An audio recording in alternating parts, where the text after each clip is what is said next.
Okay guys, welcome to APUSH Chapter 1 lecture overview here. We are going to essentially try to answer these four essential questions. They are, what were the Indian groups and what were they like before contact? Why did Europeans colonize America in the first place? What were the effects of the Columbian Exchange? And what were the effects of cultural contact? I would write these down and make sure that you have an answer for these. Okay. First, before we get into answering them directly, let's give a brief overview of what life was like in the New World before Europeans came.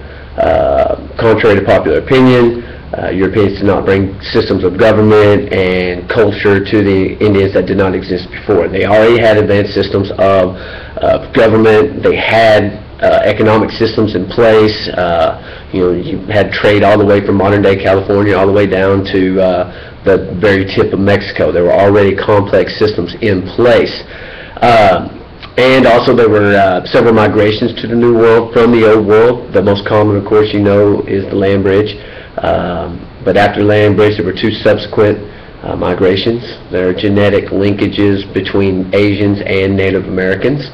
The only two great civilizations that existed in the New World as far as North America is concerned is the Aztecs and the Mayans. There were no such what's called high civilizations in modern day America. These natives survived using a host of techniques. They were hunter-gatherers in some areas. They were strictly hunting in the plains area where they didn't really have food to gather. They were fishing on the coastline, and in certain areas they were agriculture, they were farming. Okay, let's talk a little bit about why the Europeans came to the New World anyway. There was a lot going on in Europe in the 15th century, the early 1400s. There was a lot of population booming going on, so you had a lot of English settlers who really didn't have anything.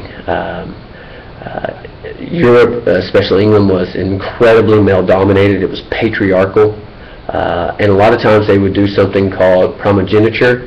And what primogeniture was, that's the practice of giving everything that the parents own to their eldest son. If you're not the eldest, you don't get anything.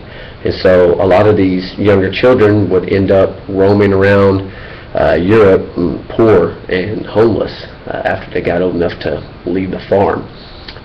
So there was a lot of people who had a good reason to say, hey, I need someplace to go, someplace to do. And the New World offered a lot of opportunities for these people. This old world of Europe was incredibly dominated by religion. In most cases it was Catholicism for 1,000 years, but eventually in some places like the Dutch and England, the Protestant religion would rise up, and England itself would be very dominated by the Protestants. There was also an economic incentive to get to the Americas. At the time, Europe was trying to cut out the middleman with trade to China and India, which was where all the rich products were. They were trying to cut out the Muslims. They had gone around Africa. And now this guy named Christopher Columbus said, hey, I can sell west, end up in the east, and we'll make a ton of money off of it. Well, he was partly right. You can sell west and eventually get east. They just had no clue that this huge landmass was over there. So with the arrival of Columbus in 1492, that's going to change history forever for the native cultures and for the old world itself. Columbus came over with the Spanish. And this is before England gets in the game. Initially it was the Portuguese who were the front runners for the Europeans as far as explorations, and basically the Spanish are trying to keep up with their neighbors. So they allow Columbus to get over there. Cortez, if you've ever heard of him, Hernando Cortez, he comes over, he eventually conquers the Aztecs, of course, as you'll read about. He had various things on his side to help him conquer those people, but the most important weapon he had, of course, was disease. The Aztecs were a very mighty culture, and he only had roughly 500 men when he came over and fought them. But anyway, you can read about that further along. All right, let's look at the Columbian Exchange just a little bit here. All right, what you'll notice is the old world. Sorry, I actually have this flipped. This should be the New World, so make sure you write, when you're writing this down, that you have it. Okay, New World. They're going to ship maize, beans, squash, pepper, Tobacco was a hugely important product that will come along a little bit later, and their disease of syphilis, which is a sexually transmitted disease.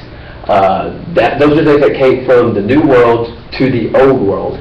What the Old World sent the New World that changed their lives was horses.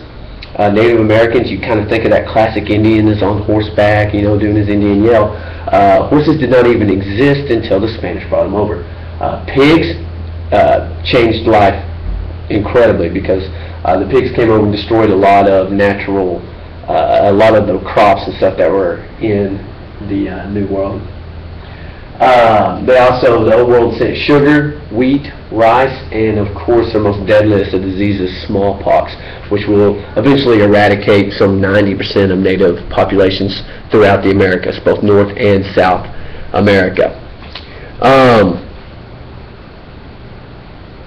This really is the biggest ideas of what's going on. As far as what Indian groups were like before contact, well, they were varied. Some Indian groups were matriarchal, some Indians were patriarchal. Some Indians were ruled by one chief. Some Indian tribes were ruled by a council. So they were a lot of variety. There were kings down in central Mexico that ruled. So there's a lot of variety with the Indian groups. As far as colonizing America, America represented a huge economic opportunity in the beginning, which is what really why Europeans sought it out in the first place. Eventually it will be a religious refuge for dissenters in England and other European countries. So there was a lot of reasons to colonize America there. But really, money is the biggest reason. Why colonize America? Because we can get rich doing that. What were the effects of the Columbian Exchange? Well, they were profound. The Columbian Exchange would lead to the eradication of 90% of the Indians. It also would change the harvest. There would be a population boom in the Old World from some of these new crops. The potato is one that I don't have up on the list. The potato comes over to the Old World, and the potato will grow almost anywhere, and you can eat it in many different ways. So it especially changed places like Ireland and England. So populations boomed in Europe because they had a more steady food supply. What were the effects of cultural contact? Well, those were profound as well. With the Spanish coming into the Caribbean and Mexico and southwestern America, they had racial mixing, and these people were called mestizos. That is a mix between a Spanish person and an Indian person. So mestizos became a new class that was made from the Columbian Exchange, whereas you'll see with the English they were less prone to actually mix with the natives. They considered that very taboo, that you did not have relations with Native Americans. So these are the main ideas of Chapter 1. Chapter 1 is pretty simple, and I'm not going to spend a whole lot of time on it. It's very introductory. So make sure that you're taking down your notes, and we'll further discuss it in class this week.